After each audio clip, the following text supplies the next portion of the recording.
inyuma yaho album ya Sadbi ishokeye album y'indirimbo novuga ko ari indirimbo indwi iherekeje n'indirimbo zibiri novuga yuko ziri inyuma ya album novuga yuko Big Fizzo nawe Big Farious nawe aherutse gusohora album zibiri nawe yasohoye album zibiri aho izo album zibiri aho zizo presentwa ku munsi wejo niho zizoja ahabona novuga yuko ni album novuga yuko zirimwo zisanzwe zigizwe n'indirimbo nyinshi cyane gose ni album zibiri double album ari yayise Desidratus Legendary no muri legend donc ni novuga yuko ari album zibiri album ya mbere igizwe n'indirimbo 14 album ya kabiri ikaba igizwe n'indirimbo 19 tugerageje kuraba album ya mbere ngaha mbere hariho indirimbo Sibeza n'indirimbo yakozwe n'umuproducer Endomike Sibeza novuga yuko tugerageje kuraba izi album zibiri ngerageje kuraba ndiko ndaraba ndabona harimo iyi album ya mbere ndabona harimo indirimbo nyinshi zimaze gusohoka na album ya kabiri harimo indirimbo zaba zimaze gusohoka ariko aho urukaca wibaza why Big Fizzo asohoye album inyuma yaho abonye Sadbi asohoye album ni mugihe tubona harimo indirimbo nyinshi yaramaze gusohora muri izo album ariko tugerageje kuraba indirimbo za Sadbi novuga yuko nta ndirimbo nimwe yari bwasohoke ariko Big Fizzo urabona dusanze afite album zibiri atari yashimye gushira ahabona ariko kuri uno mwanya yamaze kugirane yamaze kuzishira ahabona tutangure kuri album ya mbere nakubiye ko hatangura indirimbo Sibeza yaramaze gusohoka ubwa kabiri acaza you nayo yaramaze gusohoka ubwa gatatu acaza fye nayo yaramaze gusohoka urazi na video yayo Katre naho indirimbo igira kane handitse Katre indirimbo title yayo ni Iyomba nayo yarasohotse ubwa gatanu akacaza indirimbo Stain nayo yarasohotse aho turacari kuri album ya mbere ngaca tuza kuri Ni Wewe nayo yarasohotse ugaca tuza kuri indirimbo na Fit Kori Damaji kina Kingorongoro iyo nibaza yuko nayo yarasohotse ni yarasohotse okay akacaza ni indirimbo iza ku ncuro ya 8 ni indirimbo bita Konzi ya Kiko Konzi nayo yarasohotse Timo Manke nayo yarasohotse hakacaza Guyanje nayo yarasohotse hakacaza Sugu ari kumwe na Eris Boy ari kumwe na Double J ari kumwe na Kiriko Akiri ari Bantu Boy yose mugihe drama tatari bwaje muri Bantu Boy hakacaza indirimbo igira 12 Tigita nayo yarasohotse muravyibuka nayo novuga yuko hariko umuproducer wayo ko ari Big Fizzo numva nawe nasigara nawe arakora indirimbo sometime n'umuproducer okay akacaza indirimbo iri joro ngerageje gusubira inyuma iri joro nibazi ko ari nshasha nibazi ko ari nshasha ko ata muntu arayumva kuri album ya mbere ni indirimbo 14 indirimbo ya 14 ni Adonai nibaza yuko ni indirimbo izokorwa na yakozwe plutôt kuko izi ndirimbo narumvise yuko amakuru ansumira yuko zamaze gukorwa zose ziri muri studio zimeze neza cyane gose Adonai nayo ndabona mu producer wayo ni Endomike murazi ko ari mu producer muri Bantu Boy iyi rero iyi ni album ya mbere tugerageje kwiraba indirimbo zibini zo zitarasohoka nizo zitarajahabona ko yatuzimenye tukaca tandukira kuri album ya kabiri indirimbo ya mbere n'ubusa yakozwe na Endomike ubusa yarasose murazi ni video irahari muramuzi Madame Fizzo arayirimo ivyo bavuga n'ubusa sheri iyi ni indirimbo ya mbere iri muri album ya kabiri album ya kabiri ni You Fit Bface mu producer ani X Factor murahabona kwa X Factor niwe ari mu producer wayo iyi inye you biraboneka ko yo bari remix y'indirimbo you iri muri album ya mbere bazokorana na Bface urumva ko bazoyikora kwa X Factor batazoyikora no muri Bantu Boy bazobari kumwe na Bface on the floor ni indirimbo ya kabiri muri album ya kabiri nyene indirimbo ya gatatu muri album ya kabiri ni Akabonge bazobari kumwe na Kidumu Kibido Kibuganizo niyo novuga ko ari indirimbo shasha mu producer nawe suwundi ni Endomike kuva muri Bantu Boy indirimbo ya kane ni Ndahari umuproducer ni Peniel Pro nawe no muri Bantu Boy niyo ntirasohoka hakacazi yindi yise Another Chance ayandi mahigwe Another Chance another chance novuga yuko mu producer wayo ni Peniel Pro ari kumwe na Big Fizzo na Colida Magic. Urumva Big Fizzo vraiment turiko turabona yuko abantu benshi bari bamumenyereye muri music aririmba, murabizi dusuye inyuma gatoya aheruka gusora, aheruka kuja muri filme mu mareresi, ubu naho urabona ko asanzwe ari umuproducer, ari indirimbo nyinshi zasohoka ugasanga mbere yarazifisemo uruhara, ni umuproducer n'umuririmbyi akina mareresi, byose urumva ko abishoboye. Ku nshuro ya gatandatu yari indirimbo yise Buhoro, umuproducer ni Peniel Pro akacaza ku nshuro y'indwi nta cica urukundo, umuproducer ni Colida Magic niyo nirasohoka ku nshuro y'umunani akacahaza na Lamba, umuproducer ni Endomike, ku nshuro y'icenda akacaza Mora, umuproducer ni Peniel Pro, ku nshuro ya 10 akacaza Kakulu, umuproducer ni X Factor, ku nshuro ya 11 niyo nirasohoka Kakulu, ku nshuro ya 11 akacaza Million Faces bari kumwe na X Factor. X Factor murazi ko ari umuproducer mugabo indirimbo no bazoyikorana kandi umuproducer ni X Factor nyene. Hama ku nshuro ya 12 akacaza Big Head, udakora baci bashira entre parenthèses udakora, umuproducer nawe ni Big Farious ari Big Fizzo. Ku nshuro ya 13 acaza Kokoloa umuproducer harimo Big Fizzo, ya ku nshuro ya 14 ni Kokota. Muri album ya kabiri ngerageje kuraba indirimbo imaze gusohoka ni Ubusa ni Kokota, dushikiye ku nshuro ya 4. Kokota murazi bayisoranye na Elise Boy na Double J na Kirikuwa Kiri. Novuga yuko iyi ndirimbo novuga yuko muri album ya kabiri iramaze gusohoka hamwe ni twahereye ko Ubusa, mu ndirimbo zose zimaze kuvuga zimaze gusohoka nizo zibiri. Ncenja ku nshuro ya 15 Pale feat Lina Blanche muramuzi n'umwigeme, akaba nayo umuproducer wayo akaba ari Peniel Pro. Ku nshuro ya 16 akacaza Iri Joro feat Fabilove Kamirigad. Fabilove muramuzi, murapere mwiza cyane gose abikora neza hano muri industry ya music hano wacu mu gihugu cyacu cy'i Burundi. Ama mu producer wayo ndirimbo Iri Joro Big Fizzo bari kumwe na Fabilove, umuproducer akaba ari Big Fizzo na Endomike. Ku nshuro ya 17 hacahaza Adonai novuga yuko wumvise Adonai nibaza ko ari indirimbo y'Imana, novuga ko ari gospel. Adonai Big Fizzo azoba ari kumwe nanda, azoba ari kumwe na Big Zoe, azoba ari kumwe na Prince Mshindi. Novuga yuko ni indirimbo y'Imana. Umaze kumva Adonai tumenyereye yari ikintu c'Imana bakunda gukoresha, ni term bakunda gukoresha ku bantu basenga, mucamu vyumva cyane. Mbo umuproducer wayo azoba ari Endomike. Birashoboka ko azoba ari Imana ko tumenyereye Big Zoe na Prince Mshindi n'abantu baririmba gospel. Nico gituma novuga yuko niyo mpamvu mvuze ko ishora kuba ari Imana, ni Big Fizzo azoba ari kumwe na Big Zoe na Prince Mshindi. Ku nshuro ya 18 akacahaza iyo bitagondama, mu producer wayo ni Endomike. Ku nshuro ya 19 akacahaza Ndagukumbuye bazoba bari kumwe na Kingorongoro, woza wombona. Okay, umuproducer wayo ni Endomike. Dugerageje kuraba iyi album ya mbere novuga yuko twavuze ko indirimbo zibiri ko arizo zitarasohoka. Tugiye muri album ya kabiri igizwe n'indirimbo 19, indirimbo zibiri nizo zimaze gusohoka, izindi 17 ni zitarasohoka.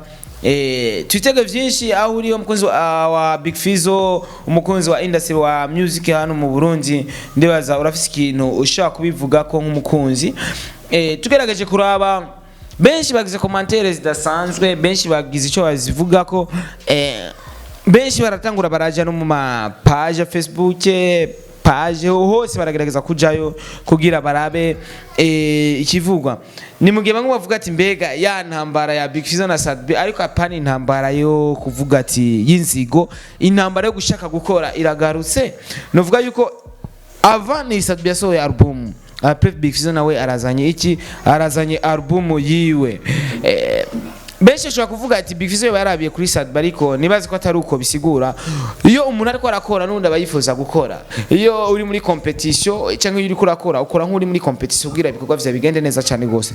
Tugerageje kuraba hari benshi bagize ama commentaire, tugerageje kuraba post ya Big Fizzo kuri izi ntuzenya album ziwe, novuga yuko umuntu yagerageje comment waiting Adonai feat Big Fizzo Big Zoe plutôt Big Waiting Adonai fit Big Zoe fit DJ Prince ari kumwe na Big Fizzo ubundi avuga ati mu vy'ukuri ikomantere sishobora kuyisoma bivanye n'ukuntu yanditse ubundi yanditse ati turiteguye ubundi I can wait good my best musician we waiting for it. Your song here in Lusaka we usually plays them in church. Always loving you, Father of Buja Flavor. We can't wait. We can't wait, yo. Okay, we're always sad B because is only one who is updating Burundi music. Others they still singing the old song, including Fizzo. Sad B king of Buja Flavor. Aya makomante novuga yuko bari kubagira kuri post ya Big Fizzo. Ubundi yanditse ati when will you be coming back to Uganda? Nijya azogaruka mu gihugu cha Uganda. Nuvuga yuko ari amakomantere menshi cyane bagiye baragira menshi cyane gose amakomantere yabaye menshi cyane tugerageje kuraba Rwanda ati hakuna hata kolabo moja ya msanii mkubwa wa nje muziki utafika mbali aje. Ayo na makomantere novuga yuko bagiye barandika abakunzi ba Big Fizzo abasinzi ko abakunzi ba Big Fizzo ariko ni kuri post ya Big Fizzo. Nakubali kitu kimoja, majina ya nyimbo zako yako poa kabisa, sio kama upande wa pili. Muziki yote ina majina ya Kiingereza, utafikiria sio Murundi na makomantere ndo kingi wa Buja Flavor. Hizo ni komantere kuri Big Fizzo. Niko ndasoma za Big Fizzo ariko ni sasa tubindazi chako hama tugereke kuri makomantere. Kaza roho mzee, tunakubali sana, tunataka na video bakini ama video. Big Konzi washa, I'm waiting for them. Big up ana makomantere ndiko ndasoma washa. Nakubali General The Monster ana makomantere ndiko ndasoma. Bienfait mgani waambie tuko tayari. King I save date nini bitu bingi sana. Courage novuga yuko izi ni komantere kuri Big Fizzo ariko ku bakunzi ba Satbi nimwe bazi ko nabibagiye. Reka tuje kuri Satbi Saturama Buff aka King of Buja Flavor. Iryo zina sije nari mwise nibazi ko ari we yagise canke abafani biwe. Nagira umuntu acavuga ngo ndiko ndavugira Satbi ngo ndiko ndagira nte je ndiko ndasoma ivyo mbona nga ku ma poste yabo. Satbi yarasohoye album yiwe imwe ariko Big Fizzo nawe acavuga ati reka nanjye nsohore zibiri. Ariko tugerageje kuraba album ya mbere twababwiye yuko indirimbo zibiri arizo novuga yuko zitarasohoka, ariko album ya kabiri indirimbo zibiri nizo zasohotse, izindi zose ni nshasha cyane gose. Benshi ndiko ndagerageza kuraba commentaire ariko bibaza why Big Fizzo atakora album imwe yigeze ashira muri zo album. Bishobora kuba hariho collab azokorana n'abandi baririmbye atashimye gushira muri album, kuko gukora collab nibisigura yuko ucufata iyo collab ukacishira muri album, kuko ari abantu bashobora gukora collab ugasanga ntashimye kuzishira ntashimye kuzishira muri album. Nkuko Satbi ngo twabonye ari kumwe na Medi yarazishizemwo, Herbert Skills yarazishizemwo, ariko collab nibisigura yuko ndiko ndagerageza gusigura abantu bariko bagira commentaire bavuga ati nta collab nimwe irimo y'umusani yo bari hanze. Ndiko ndagerageza rero gusigurira abantu bamwe bavuze ati nta collab irimo, kuko collab simaka uyishire muri album, kuko album hari gihe uzitegura hakiri kare, collab mu nyuma ukazitegura après aho ba wasohoye album yawe. Bisigura yuko ashobora kuba hariho collab atashimye kuyishira muri album Big Farious. Dorose kuri Satbi gatoyi benshi ashobora kuba bimviye ati wavuze commentaire za Big Fizzo ariko ntigeze uvuga za commentaire za Satbi. Ngangerageje kuraba commentaire ariho Midi Kelina yakomanza avuga ati dupe bitu CDB. Jewe mfise igishika cyinshi cyane cyo kumva indirimbo yitwa CDB. Is coming with the video. Izo ziri kumwe na video. CDB nukwatsa Burundi to the world. Congratulations bro, this is a wonderful job. You still the one in our country, my big up again. You know bro, the love okay sindiko ndasoma icyongereza cyane ko hari abantu usanga Sadbi ndo msanii pekee ulimwenguni ambaye title ya muziki wake inakuwaka inakuwaka ya Kiingereza, lakini content ya muziki lyrics mwanzo mwisho ni Kirundi, hakuna hata Kiingereza neno moja. Mungu we, yani hizi ni commentaires je ndiko ndabisoma ko umengo zizoza zishushe musaza abandi chavuga ati your project is very so you will waiting. Okay, kuna watu unanikomeshea, thanks so much, itakuwa fire mzee. This track list is going to town again, Burundi to the world. My star, naona huyu mwaka nifunga mwaka kabisa. What EP itatufili bien kabisa. Don't make us to wait for a long time. Me respect Magonde. Donc izi ni commentaire ngerageje gusoma za Sadbi ya sola album yiwe. Okay, twariduha kazi kuri album ya Big Fizzo aho izosoka ku munsi wejo tubibuse. Ni album yiwe. So si album imwe, ni album zibiri zisosoka ku munsi wejo. Ni album za Big Fizzo ariwe Big Farious, shaka umwite mugano, shatse umwite gikundiro. Novuga yuko izo album zibiri zisosoka ku munsi wejo. Reka tuvuga ati wait and see kuri Big Fizzo ku munsi wejo, twitege bishasha, twitege visa cyane gose nko Sadbi yadukubise surprise. Reka twitege ivya Big Fizzo ku munsi wejo nkuko yama bikora neza cyane gose. Reka twitege ku munsi wejo, ejo ndazi ibujumbura tuzowatsa bivanye n'indirimbo zande za Mugani Desire ariwe Big Fizzo. Ni ku munsi wejo igenekerezo rya 26 ukwezi kwa 11. Tuvuga ati wait and see ku munsi wejo. My name is Starboy kuri micro za Isaac TV. Abantu mwese mwariko muradukurikirana, turabakunda cyane gose. Ciao ciao. Sasa niko huru, sina deni tena. Sasa niko huru, Bwana Yesu amelipa. Asante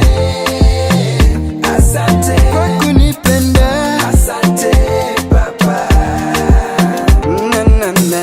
Asante.